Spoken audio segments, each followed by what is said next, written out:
Howdy. I'm the old ranger, and Death Valley's my stamping ground. Many's the tale of adventure I'm going to tell you about the Death Valley country. True stories, mind you. I can vouch for that.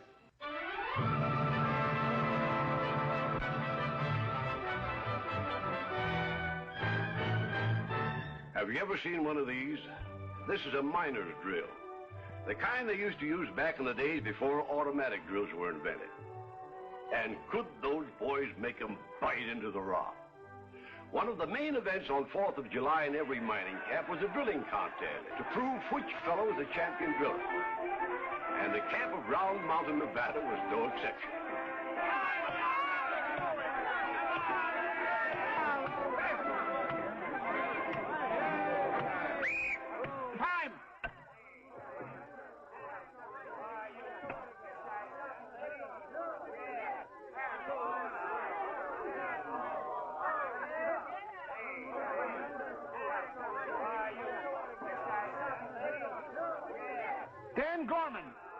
Best score yet, 15 1/4 inches. Next and last contestant, Lew Barry. Come on, top that score, fella. Guess you know the rules, Lew. You got 15 minutes to show how deep you can dig into that there block. Get ready. You got any money on me, baby, you can start collecting. Oh, yeah? Go! Come on, Lew, you can do it!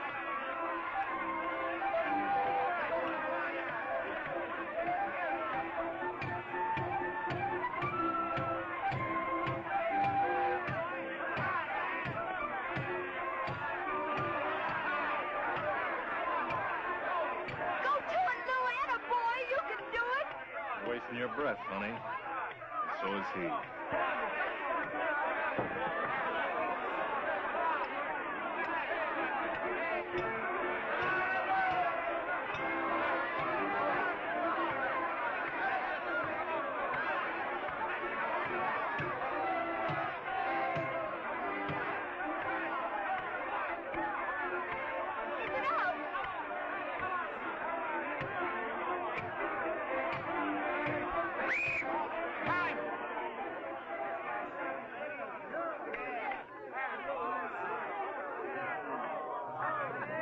Lew Barry, a new record, 16 inches.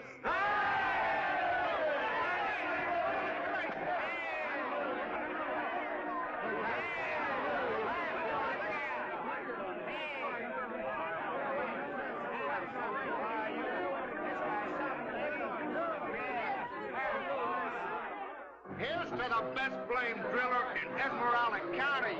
Esmeralda County, heck, he's champion of the whole United States. The only man to ever beat that record was Paul Bunyan, and he just stuck his finger through that rock. Well, Bill Houston, you're just in time. Oh, we're celebrating Lew's victory. Have a drink. Thanks. I need this. Oh, what's the matter, Bill? And my lawyer just told me that Martin's claim on the Eureka mine will stand up in court.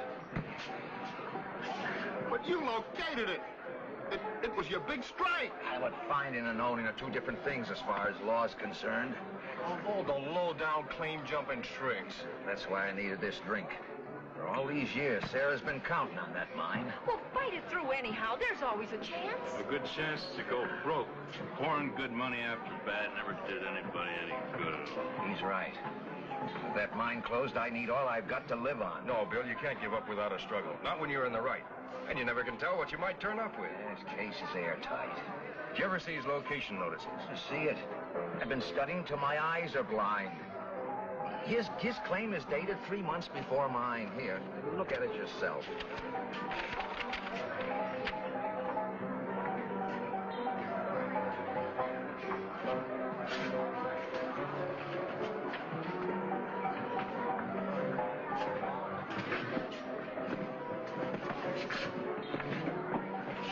December 3rd, 10 miles southwest of the town of Beatty.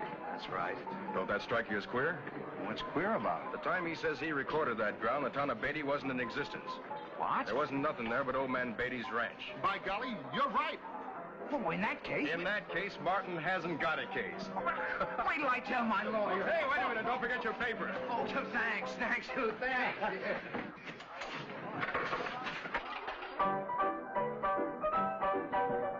All right, boys. Business is over. Management can't make any money this way. How about a dance, champ? Good idea.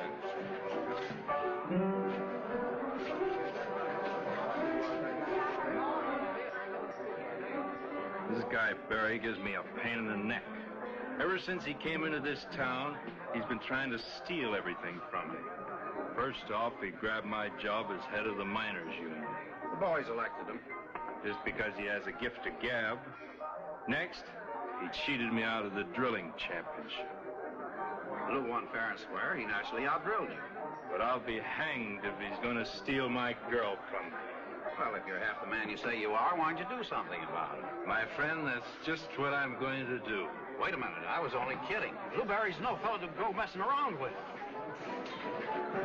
All right, that's enough. You ain't dancing with my girl anymore. Your girl? Well, I like that. Come on, Lew. You heard me. Now, take it easy, Dan. Quit your shoving.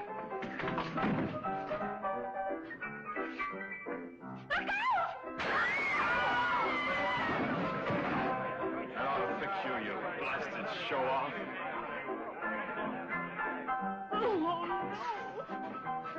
Get back. Get back. All of you.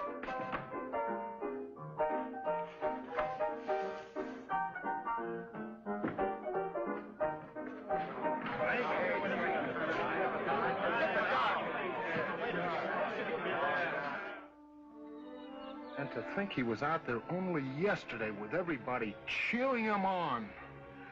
How am I ever going to tell him? Easier with almost any other man than Lew. Well, I guess I better go on in so I can be with him when he comes out of the ether.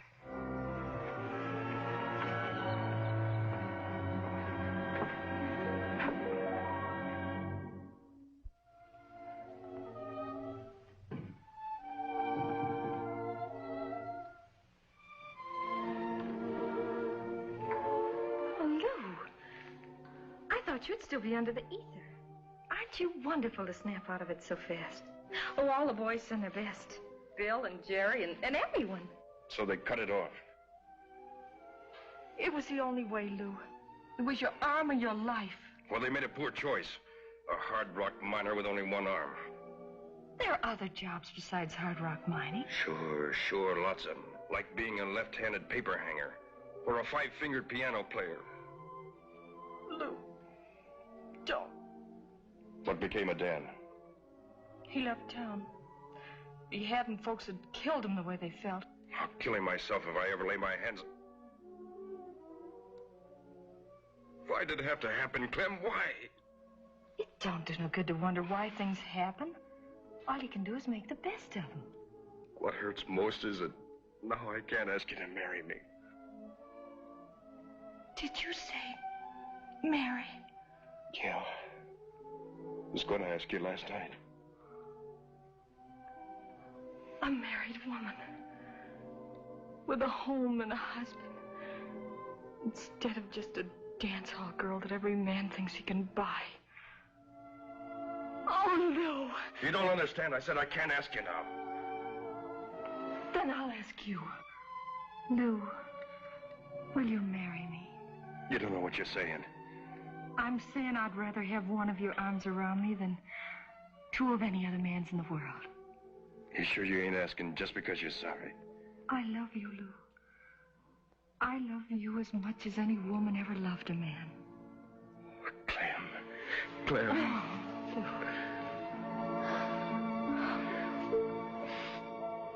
I start the song leaning against the piano, see, till I get to the chorus, and then I swing myself up on it. Oh, here, let me help you.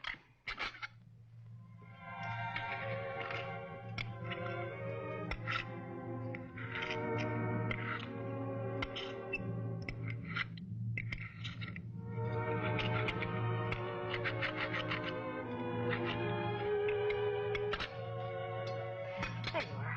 Thanks. Oh, my gosh, it's getting late, and I've got to finish getting dressed. You be all right? Sure, you go on. Don't wait for me. I'm slow.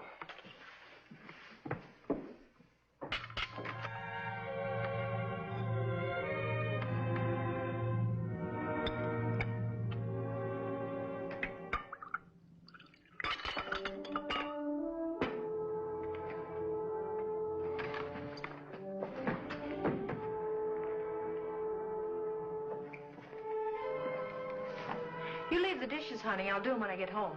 Ain't that dress kind of low? Oh, it's no lower than any of the rest of them. Don't wait up for me. I'll be late.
Hello, Jerry.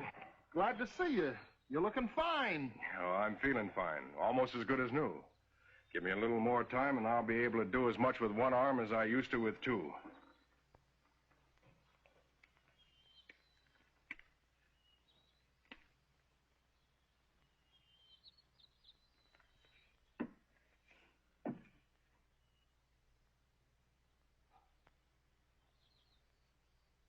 What I came to see you about, Lew, we're having a drilling contest on Labor Day. And the boys and everyone, we're wondering if you'd act as a judge. None better fitted, you know, ex-champ. And what I mean to say is, Lew, we'd sure be proud to have you. Well, thanks, Jerry, but I'm afraid I'll be too busy. You see, I got my eye on a job. A couple of jobs, as a matter of fact. As soon as I'm feeling better, I'll be starting work. Oh, well, that's great. Glad to hear it. I'll tell the boys. Thanks. So long, Lew.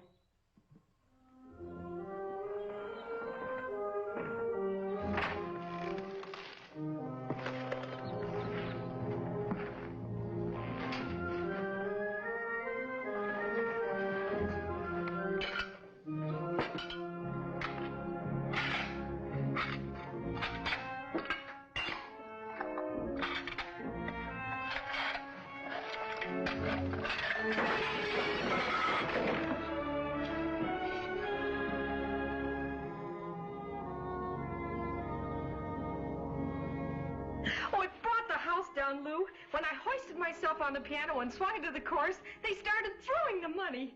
Fairly rained it on me. Well, look at it. Oh. How do you think I feel when you bring home money like that? Money that's been thrown at you by a bunch of men who ain't fit to tie your shoelaces. Well, don't be silly, honey. They none of them mean a thing to me. That ain't the point. The point is you're supporting me. I'm living off of you. Why, I'm only too glad to do all I can to help.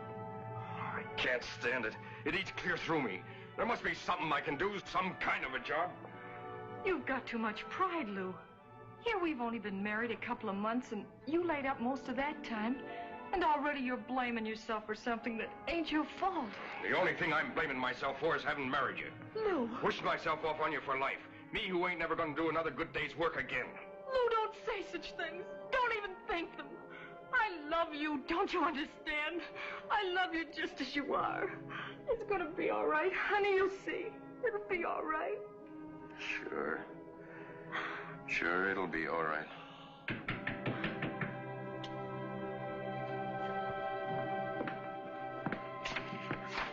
Oh, hello, Bill. Hello, Clem. It's late, I know, but I couldn't wait till morning to see Lew. Lew, I won! I won! You mean the Martin case? Yeah, sure. Just as easy as rolling off a log. How wonderful. Yeah, all thanks to Lew. I ought to pay you instead of that fool lawyer. Oh, nonsense. It's a fact. You've got legal sense. Why, you look at a paper and you pick a flaw just like that. You take it from me. You ought to be a lawyer. I'm glad you won, Bill. Well, now all I got to do is get the mine operating on a paying basis. Yeah, the stuff's there. Sure. Well, say, I'd better be going. And thanks, Lew. Oh. Good night, Bill. Good night. Oh, hey, good night, Clem. Good night, Bill.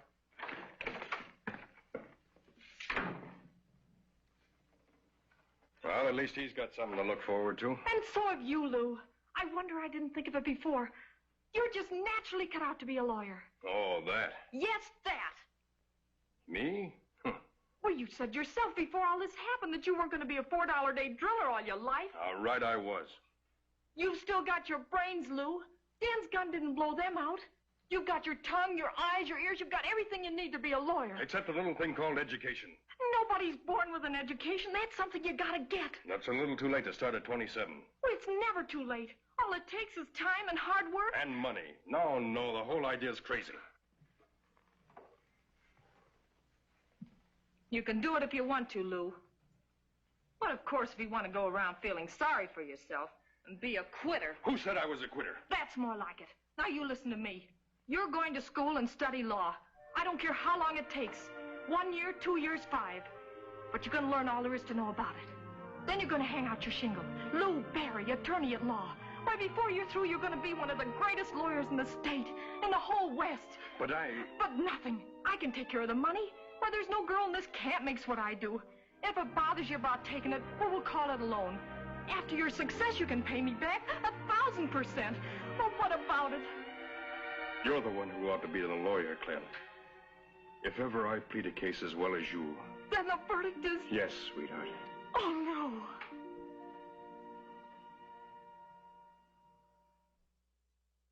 Statutory liability is one imposed upon shareholders by special statute over and above their common law liability for the protection of creditors.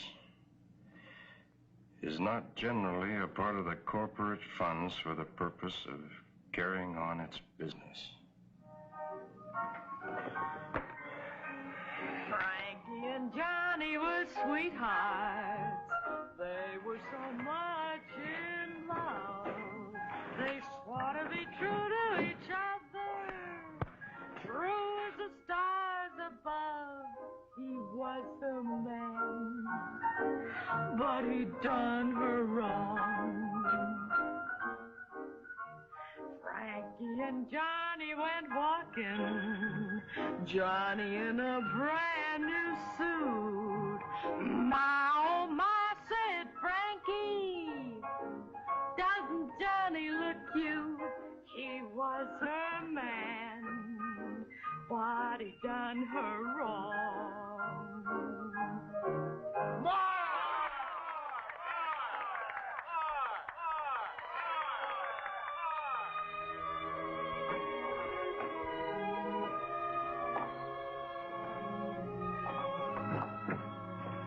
I like your singing, girl. You're pretty good. Thank you. Hey, wait a minute. How about going someplace and singing just for me? Take your hand off. That's no way for a nice, warm girl to talk on a cold evening. If you weren't so drunk, I'd smash your skull in. What's the matter? She's a dance hall gal, ain't she? Come on, beat it and sober up. You all right, Clem? Oh, sure. It's just that sometimes I get so sick of all this. I'll bet. Want me to see you to your door? No, thanks. I'm used to walking it alone.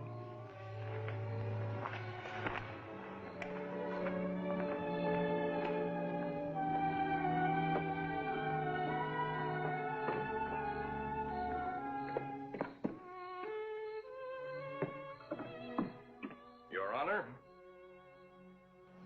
gentlemen of the jury, I am not pleading for the prisoner simply to win a case, any more than my respected colleague is prosecuting in order to gain a personal triumph.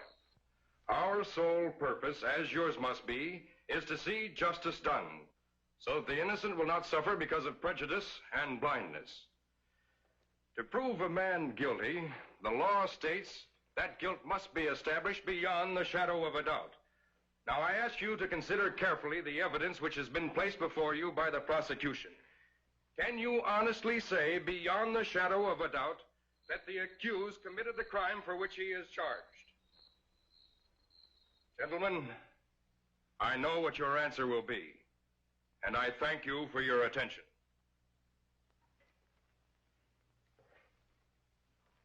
Your Honor, the defense rests.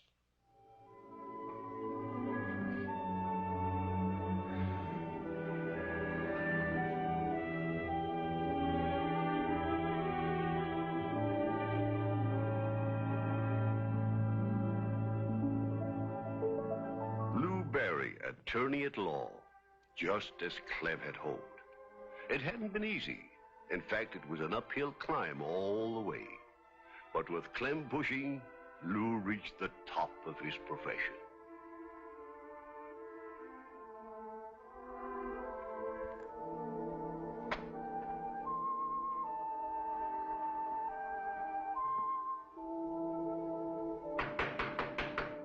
Come in.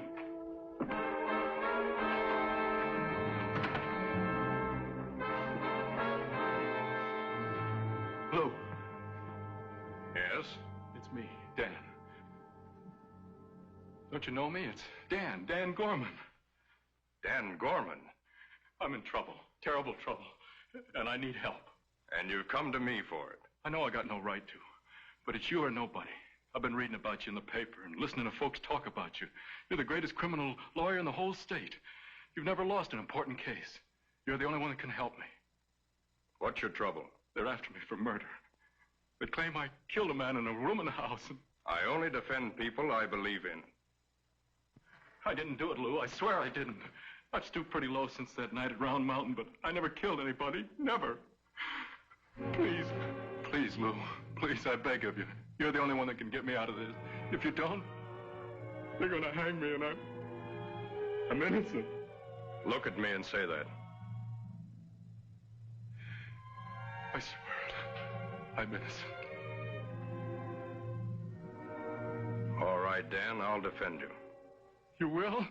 You actually will? I guess I really owe it to you. If it hadn't been for you, I might still be a $4 a day driller, earning my living with my muscles instead of my mind. I have to go out for a while. You wait in there. Nobody will disturb you. We'll talk it over when I come back. Oh, there was something I forgot to tell you. Haven't any money? That's all right, Dan. You won't be the first one. Oh, excuse me. Oh, that's all right, dear. Come right on in.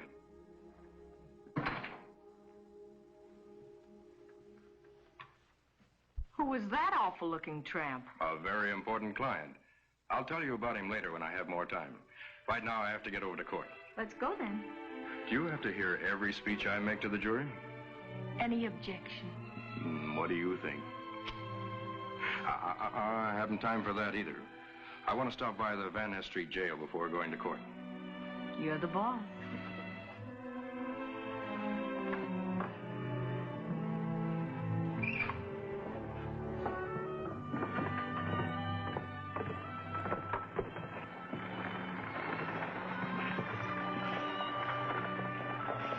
That's Lew Barry. He's the smartest attorney in the West. Used to be a miner before he took up law. He deserves a lot of credit. He's a self-made man. Self-made man, indeed. Who's the woman with him? That's his wife. Wife? You'd think a man in his position would marry a lady. No, Lew, she's right. I guess in thinking about you, I forgot about myself. As far as I'm concerned, you're the finest lady in the land. Thank you, darling. But that still doesn't change other folks' opinion. I guess it's my turn now to do some studying. And my turn to pay the bills. I hope I'm as good at becoming a lady as you were a lawyer. Of that, I have no doubts. Shall we go in, Mr. Barry? Yes, Mrs. Barry.